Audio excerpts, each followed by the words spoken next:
Welcome back to Next Gen Console Watch, our show following everything happening with PlayStation 5 and Xbox Series X. I'm Damon Hatfield, and as always, I'm joined by Ryan McCaffrey, host of IGN's Xbox podcast, Podcast Unlocked. Happy summer, Damon. Happy summer to you as well. It is the solstice today, the longest day of the year. And Max Scoville also joins us, as usual, host of IGN's PlayStation podcast, Podcast Beyond. Max, how you doing?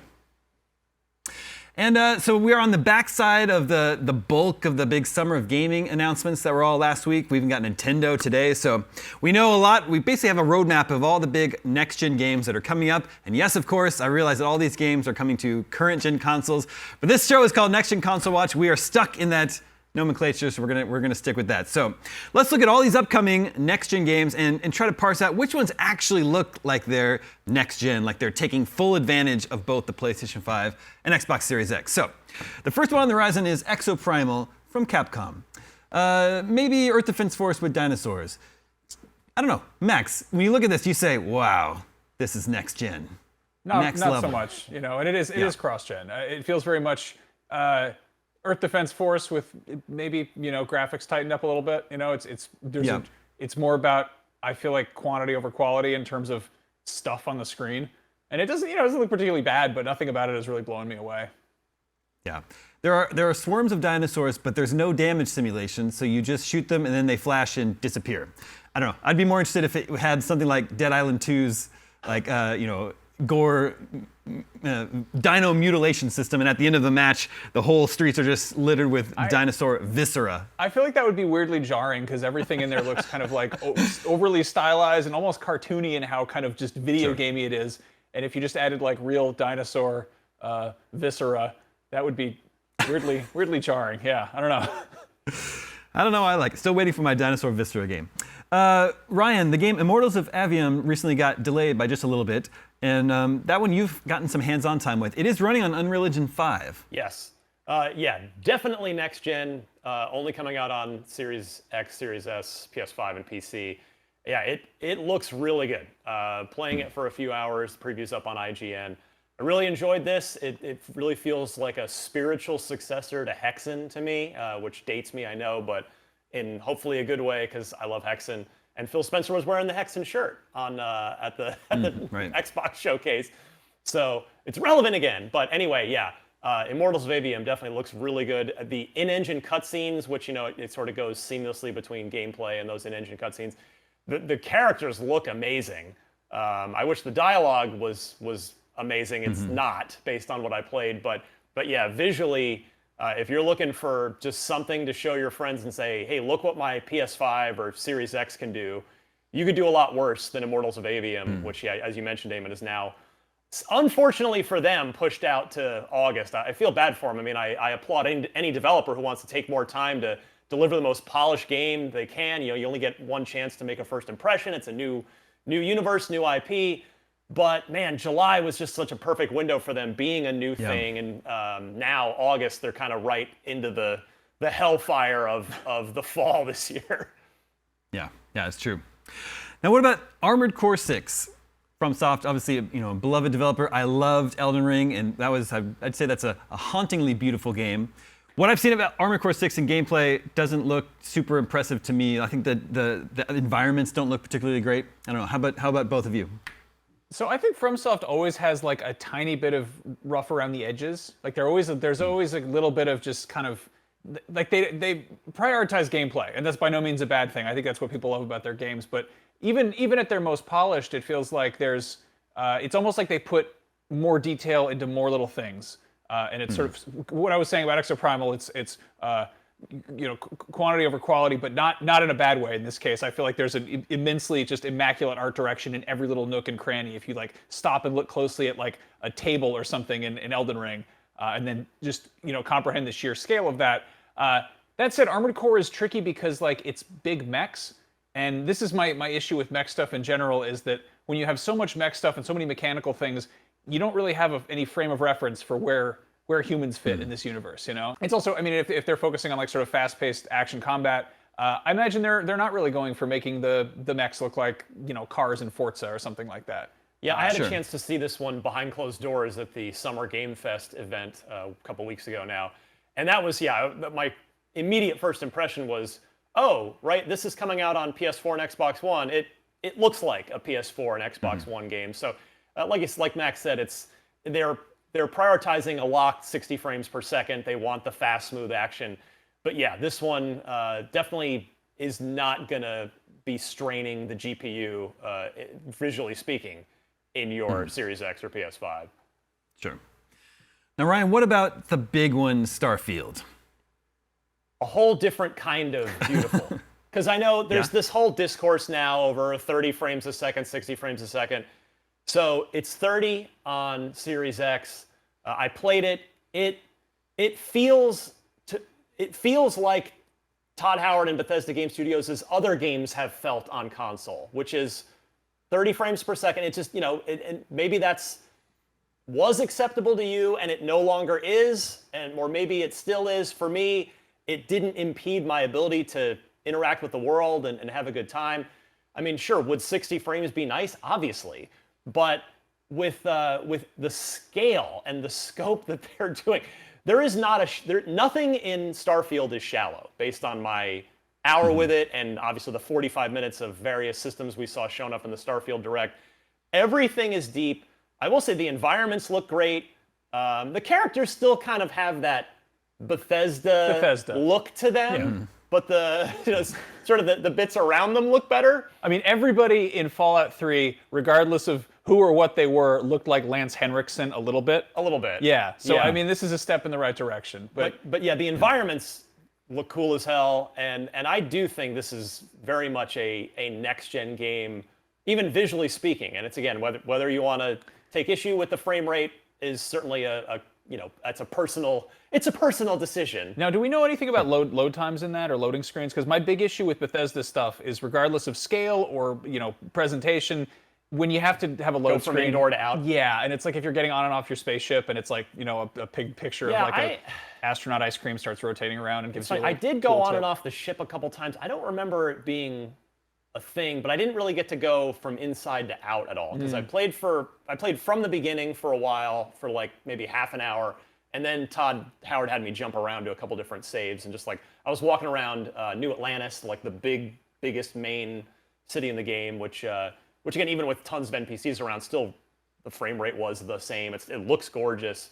So yeah, I mean, a little more controversial on this one, I guess, but I think it's very much a next-gen game. I think if we held it up next to Skyrim or Fallout 4, which are 360 games, which are Xbox One games, it would be, Fallout 4. Skyrim was, yeah. Thank you. Jeez. Yeah. Skyrim's been re-released so many times, I can't even remember which platform. I mean, it's on Amazon Alexa. Yeah, it's everywhere. Yeah. But anyway, if we stacked it next to Fallout 4, I think it would be pretty clear the difference. Now, I want to see what Starfield looks like when modders get a hold of it, because I think we're going to see some stunning stuff in there. It always is with Bethesda Game Studios games. Yeah, it's going to be cool.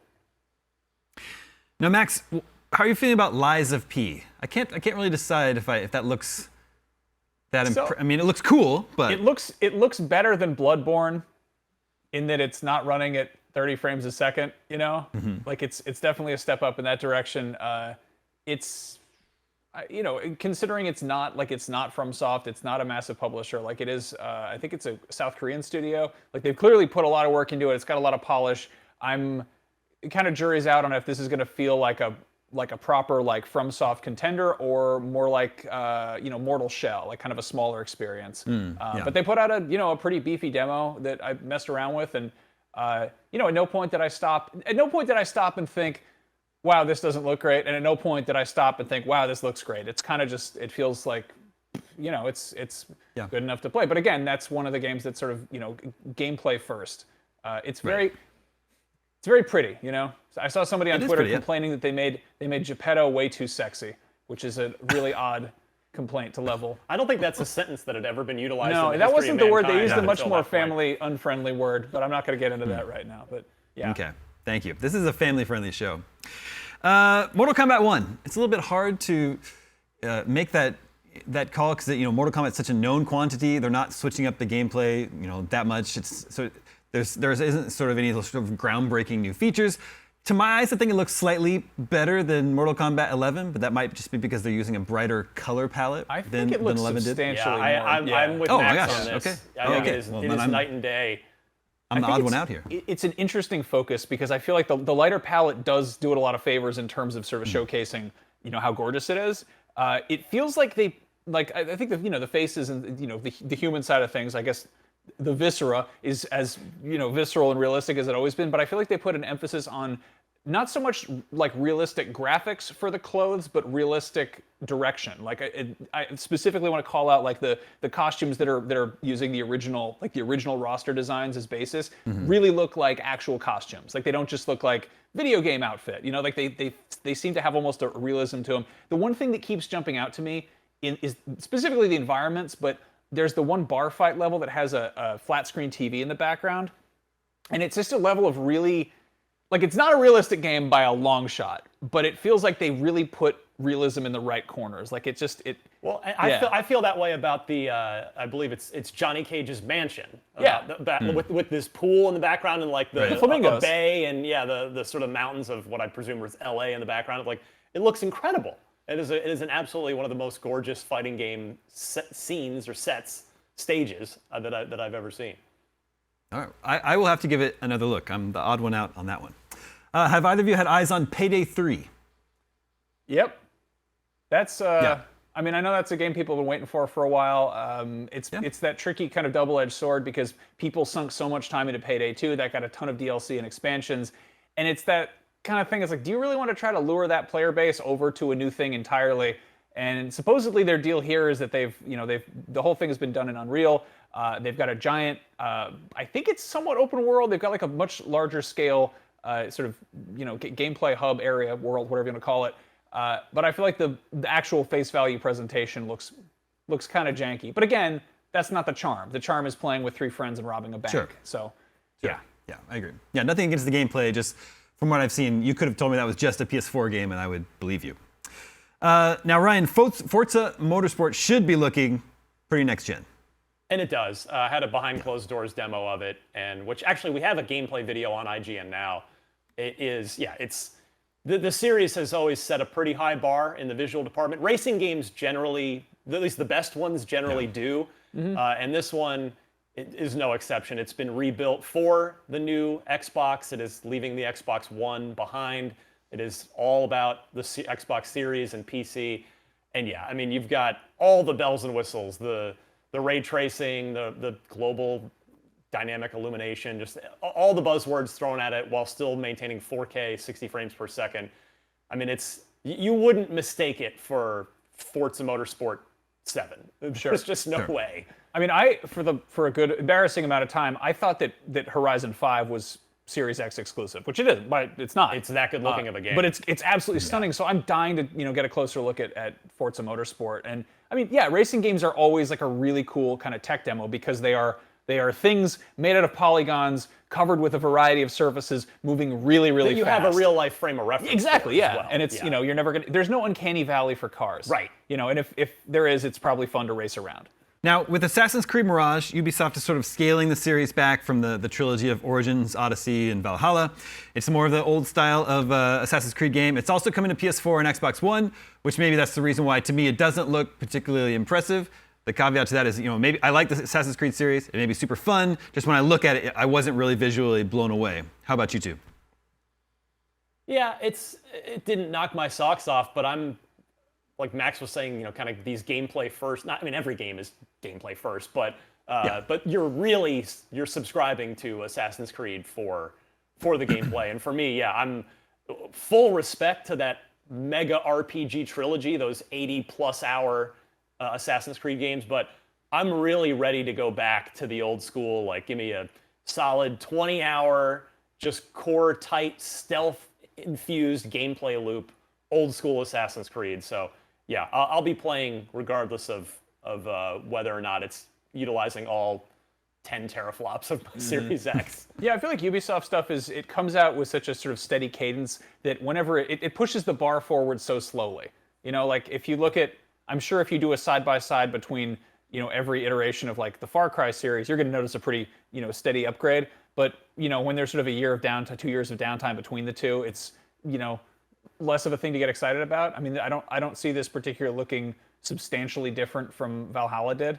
Like it's, if you compare it to the original Assassin's Creed, sure. But yeah, this feels more like they're addressing kind of player concerns about the actual experience itself, rather than trying to blow anyone away with, making it look better than ever, though it probably will look fine.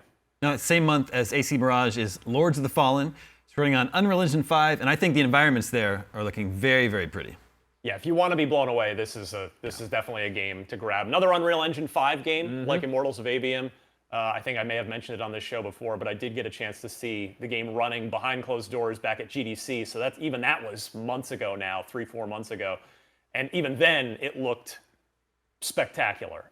Max, you've talked about the sort of both artistically cool and gameplay cool mechanic of you've got this like sort of other world hiding in the background at all times, where you hold up your lantern and you can see the I forget the name for it, but their other world. Right. It's like AVM? No, Axiom and Umbral, I think. In any case, yeah, it's words. awesome. Yeah, and yeah, it really looks. That's a next-gen looking video game right there. Yeah, I'm really hoping this one manages to deliver on what it's trying to do, because it does do that classic. It's impressive to see one world at face value and then to suddenly be like, there's another one underneath it, which has always been like a really impressive kind of twist. Going back to like Link to the Past, having a dark world mirror kind of thing. And this is, I just hope the gameplay can kind of keep up with what it's doing visually. One of the most visually impressive games I saw out of Summer Game Fest was Alan Wake 2. I think what they're doing with the sort of vegetation in the Pacific Northwest is super impressive. It's very dense. You can even see like leaves blowing along the ground that looks super realistic. I love the lighting, and I love their they have like a wound system on enemies where you can actually like shoot off pieces of clothing and skin. Ryan, I know this is one that you're really looking forward to. Yeah, IGN nominated this in the sort of official Summer Game Fest awards for most anticipated game. The caveat was it had to be playable, and if you asked, you could just get your hands on it for 2 seconds just to confirm, yep, this was a real thing. And it was, in this case, the demo was a 30-minute demo running on the PS5. And yeah, I've always been a big Remedy fan, and it's kind of funny to me, Max. I don't know if this is the first time this has ever happened, but they're being published by Epic, but they're not using Unreal Engine. They're using their own in-house Northlight technology that they've always used. They've always used their own technology, going all the way back to Max Payne up through Quantum Break and Control, and now here with Alan Wake 2. And one thing I think that their tech has always been really great at is faces. And they show it off. Like they know it's good, and they make good use of it in Alan Wake 2. I mean, the characters all just look like there's really not an uncanny valley going on with the close-ups in Alan Wake 2. And you mentioned, Damon, the environments level we saw. I mean, it's set in the Pacific Northwest again, so you got lots of like rainy outdoor, sort of lots of big trees around kind of thing. And it is spectacular looking. And again, Series X, Series S, PS5, PC only on this one. No last gen, and it sure looks like it. Yeah, something I love about Remedy games is they do always have like incredible visual fidelity. They also have really, really consistent, solid art direction. Yes. And they also are really good about minimal UI, which just gets the hell out of the way and lets you look at the game itself. And I'm dying to see. Also, pretty funny that they've just got Sam Lake in there as like a nice sort of benchmark. He's always in there. Yeah. The extra funny part of that is he's Max Payne in the game, even though he's not Max Payne, because he's the original face of Max Payne. Right. So it's his face. And it's James McCaffrey's voice, no relation. Yeah. And James McCaffrey is the voice of Max Payne. So you have Max Payne's voice coming out of Max Payne's face, but it's just the character is a detective. It's like you're legally not Max Payne. So it's Max just Payne. a fun, it's a fun little Remedy like it. in-universe joke there. It's very cool. Max, of course, Sony's big exclusive this fall is SpiderMan II. I think it looks fantastic. Great lighting, environmental detail, animation on both the heroes and all the goons that they're taking down. You think it looks like a proper PS5 game? I think so. I think the real test of this is the switching between Miles and Peter is going to be really cool. I remember some of the first anythings we saw about the PS5 were, I think, leaked tech demo bits showing SpiderMan 1 running on PS5 hardware and showing exactly how fast you could just move across that world. And just like a shot of Spider-Man just rocketing through New York and the PS5 being able to keep up with that. We've seen that to a certain degree in Miles Morales and the Spider-Man Remastered, where you don't have to take this. You can take the subway, but you can pretty much just skip it. It's just like a little novelty cutscene, like because fast travel is actually that fast. And now, I'd love to see how the sort of game reflects using that technology and pushing it as far as possible. And this is after Insomniac has gotten under the hood, making. They made basically 2 Spider-Man games already on the PS5, as well as Ratchet and Clank Rift Apart. So it's so cool seeing them just really kind of take advantage of proprietary hardware and hopefully really push it far. And I think, again, if you look, it looks impressive. It looks good. The graphics at sort of face value, phenomenal. I want to see exactly just sort of how much stuff it throws at you and just how it all kind of comes together. Also, shout out to the Insomniac animation team. The animations in that game from that demo we got are just like S tier, just world class. Then in December, Ubisoft has Avatar Frontiers of Pandora, which is a current gen only game, no PS4 or Xbox One versions of that. Max, you're a big Avatar fan. Do you think it looks like next gen Far Cry? Yeah, pretty much. I think it's just more leaves and verticality, basically. Yeah. I've always said that Avatar, and I like Avatar, but I've always said that Avatar kind of looks like those stock photos they put on monitors at Best Buy to make them look impressive. Like you go to CES, you go to the Samsung booth, and you're like, whoa, palm trees and parrots or whatever. It's very much that aesthetic. It's as many colors and as many different sort of shapes and things happening at once. It's going to be completely over the top with like particle effects and bloom lighting and all that good stuff.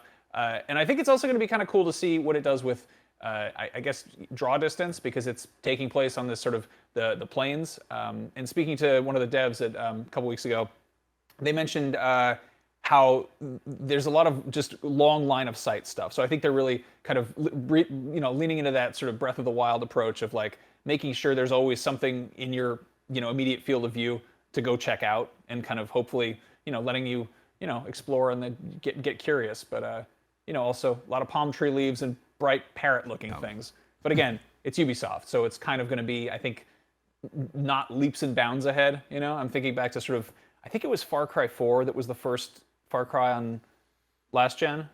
Is that right? Maybe? I can't remember. And then Far Cry 3 was pretty... Right. It was kind of like late in the game. That was 20... 5 looked really good, I remember. Yeah, 5. I think 5 was the first one that was really fully taking advantage of that tech. And again, this is not even the studio that makes Far Cry games, but it's the same publisher, so they're probably passing notes in class and stuff. But I think it's going to be impressive, but it's probably not going to be like Snowdrop, right? Which is massive. Yes, engine, that's right. As opposed to Dunia, which is I think the rest of the Far Cry I think is on that. Yeah, which is like the redheaded cousin of CryEngine or something. Anyway. No, it's going to look impressive. It's also I don't know, excited to see it in action. And then looking into next year, there is Suicide Squad Kill the Justice League, which when we last saw it, I think was in a little bit rough shape. I revisited that gameplay demonstration recently. I think there's some awkward animations and cutscenes, and then gameplay-wise, the shoot the purple thing gameplay certainly isn't that revolutionary. I don't know. You think they're able? What's the likelihood that they're able to turn this ship around, Ryan?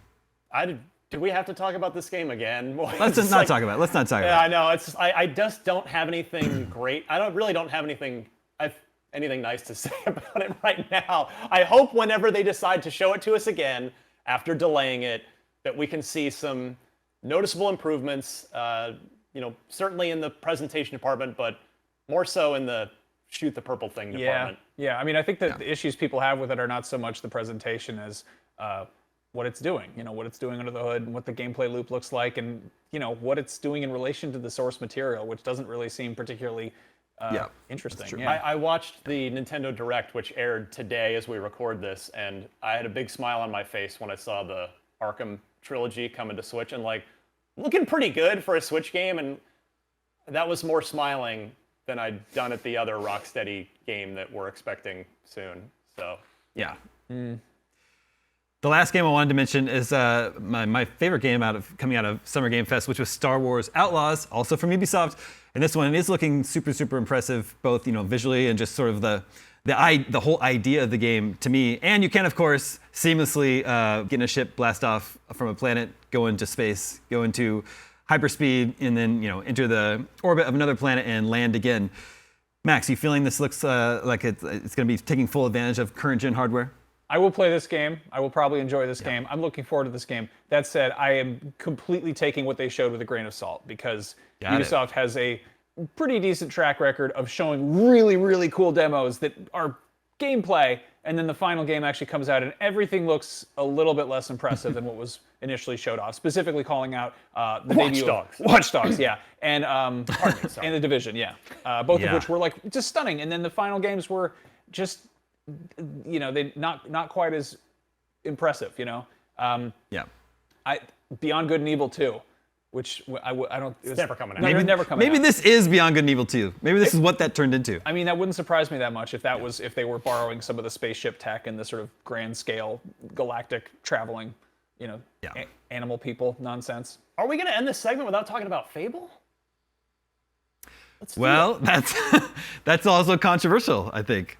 Yeah, it was not clear what was gameplay or if gameplay was shown there. I know what you're going to say. There was a little disclaimer, there was, but it's just not clear what the game, how it plays. Well, it was just interesting. What you do. Yeah. And there was a ton of chatter on this on my Twitter feed of I think people have different ideas of what is gameplay and what isn't. And I'm not saying anybody's right or wrong. For some people, gameplay means I need to see the UI. What is it going to look like when it's in front of me? That's gameplay. Mm-hmm.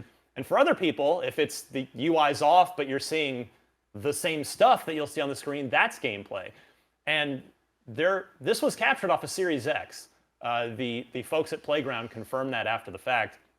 And there are pieces of actual gameplay, but with the UI turned off, where you can see she's throwing a fireball at one point.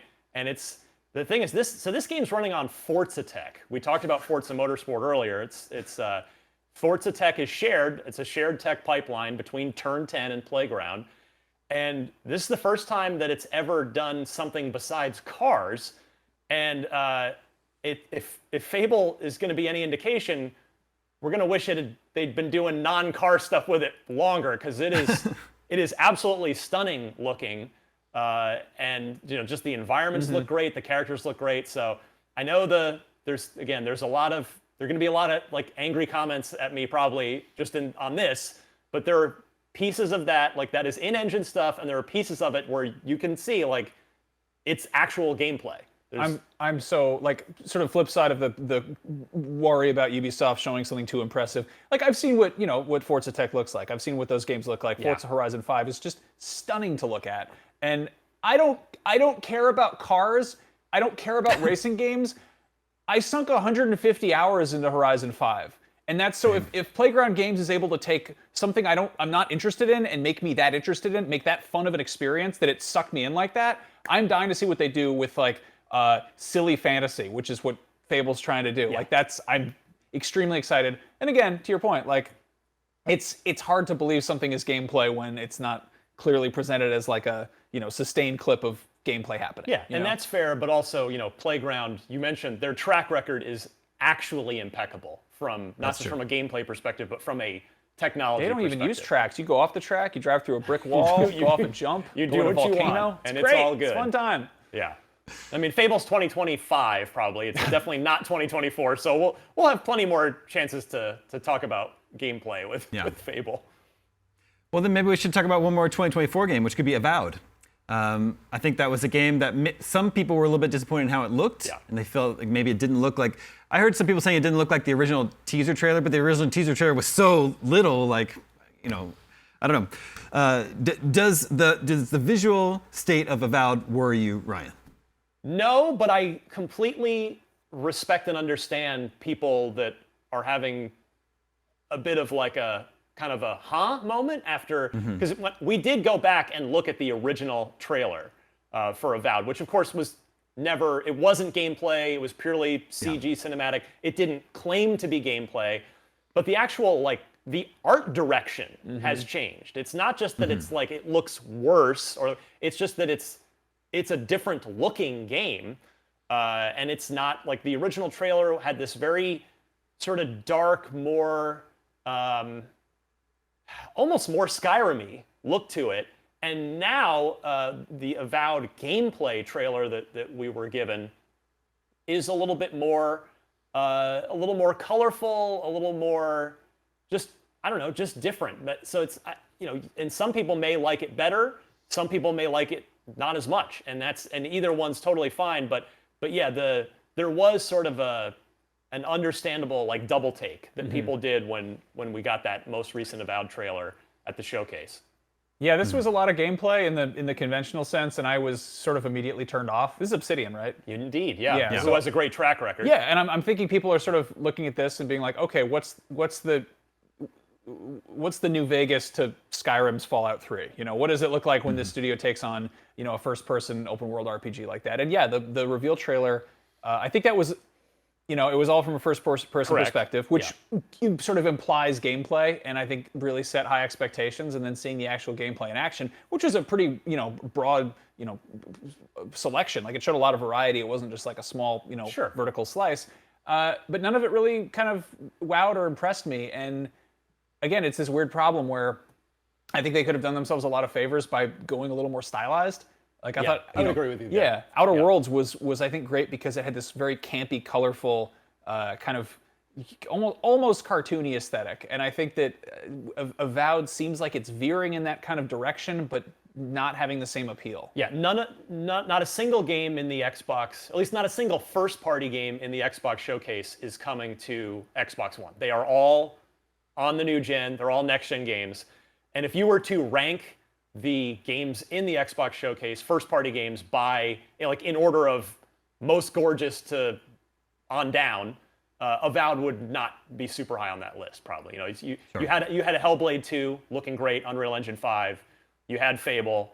You had Clockwork Revolution, also Unreal Engine 5. Avowed definitely. They are. I mean, Obsidian's never really been known for knock your socks off visuals. They've been known for incredible role-playing, core gameplay, and great writing, and hopefully that's what we're going to get here. And I think there was sort of the other piece of the, if you want to call it disappointment, to Avowed, was that Obsidian clarified that the scale of this is maybe not what you were expecting based on that very Skyrim-y original cinematic trailer. Like this is not an 80 to 100 hour game. This is more like a Two Worlds 20 to 40 hour game. And so I think that may be kind of like either consciously or subconsciously factoring into the reaction that people have as well. And again, I'm not disagreeing with them for that. Like it's, you're welcome to, if you feel like you want more out of your Obsidian RPG, I certainly don't blame you. But at least with Obsidian, we can be pretty confident that the 20 to 40 hours we're going to get are going to be really high quality 20 to 40 hours. Well, in any case, what is certain, there are a whole heck of a lot of games for us to play on our PS5s and Xbox Series consoles over the next year or so. All right, we have the results of the poll from a couple episodes ago following the PlayStation Showcase. We asked, what was your highlight from the PlayStation Showcase? And completely unsurprisingly, Marvel's Spider-Man 2 was right at the top. That was followed by Metal Gear Solid Delta, Snake Eater, and then Dragon's Dogma 2. Here's a poll for you to vote on for next episode. What upcoming game do you think is the most graphically impressive? Is it Starfield, Alan Wake 2, Spider-Man 2? Make sure to vote at IGN.com the day this episode goes live, and we'll share the results with you next episode. And that's going to do it for this edition of Next Gen Console Watch. Thank you to both Max and Ryan.